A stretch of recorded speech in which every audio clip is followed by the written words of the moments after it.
Dudley.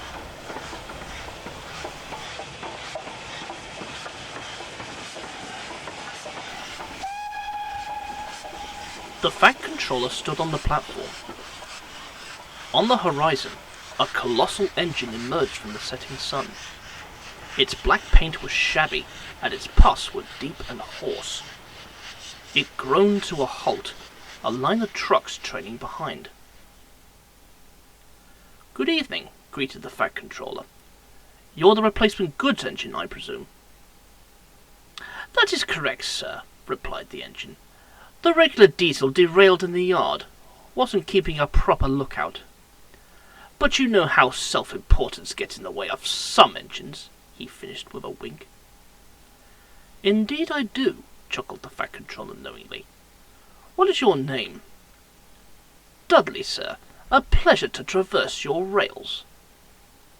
"Very good, Dudley. Please proceed to the shed.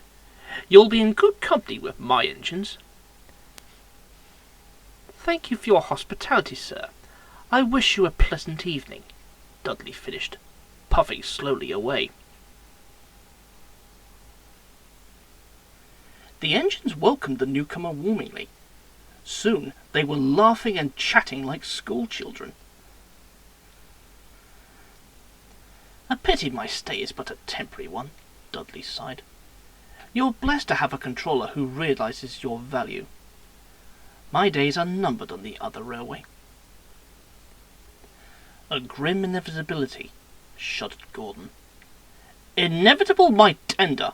We could change that," replied James. "Oh, I could never impose such a thing," insisted Dudley. "Besides," sighed Henry, "the Fat Controller's just purchased Oliver and... Ah, here's our other new acquisition now." Bear backed down next to Dudley. "Hello," he smiled. "I'm Bear. Lovely to meet you." "Mutual, I'm sure," Dudley responded unenthusiastically. "Will you be staying long, or—" "I say," Dudley interrupted, ignoring Bear. "Rumour has it that one of you recently rescued 2 failed diesels." "That was me," Henry beamed with pride, and began telling the story. Bear was stunned.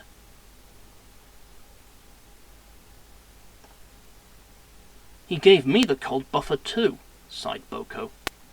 "Living on the other railway likely hasn't painted us diesels in the best light." "Aye," agreed Donald. "Dinna take it to heart, Bear. Dougie and I needed time to come around. He'll find you a good sort." "I hope," Bear conceded, though he couldn't help feeling hurt. "It was a pleasure to make your acquaintances," Dudley announced the next morning. "If our paths never cross again, I wish you nothing but smooth runnings." With a blast of his whistle, he went to fetch his return train. "What a shame," said Henry. "I wish there was something we could do." Despite his hurt feelings, Bear tried to be optimistic. "He seems a good sort," he smiled. "Things always work out in the end for honest, hard-working engines." The others said nothing. They only hoped Bear was right.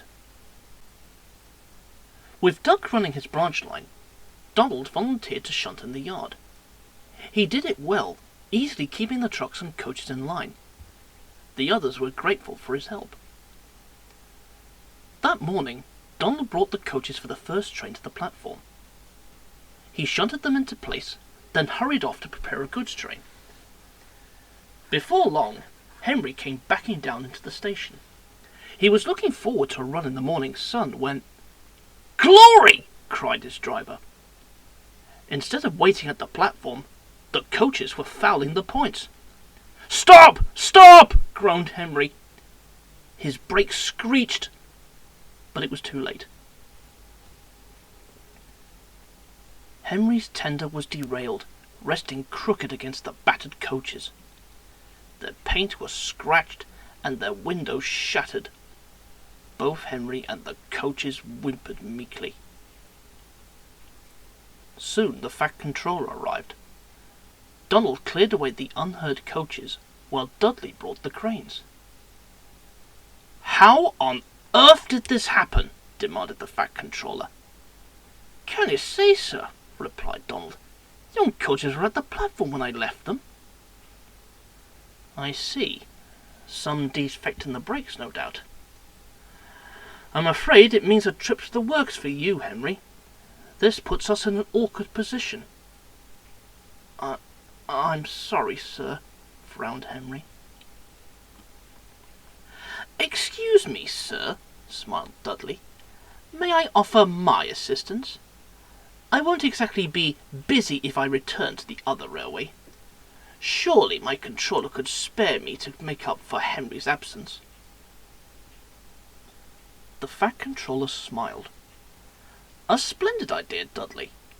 I'll make the arrangements right away. In the meantime, please take Henry to the works." Henry's tender was soon back on the rails. There, old boy," comforted Dudley. "You'll soon be right as rain, and I'll handle your trains with the utmost care." Henry smiled, but Donald watched Dudley with suspicion. What was he still doing here? He should have left ages ago. Strange, very strange.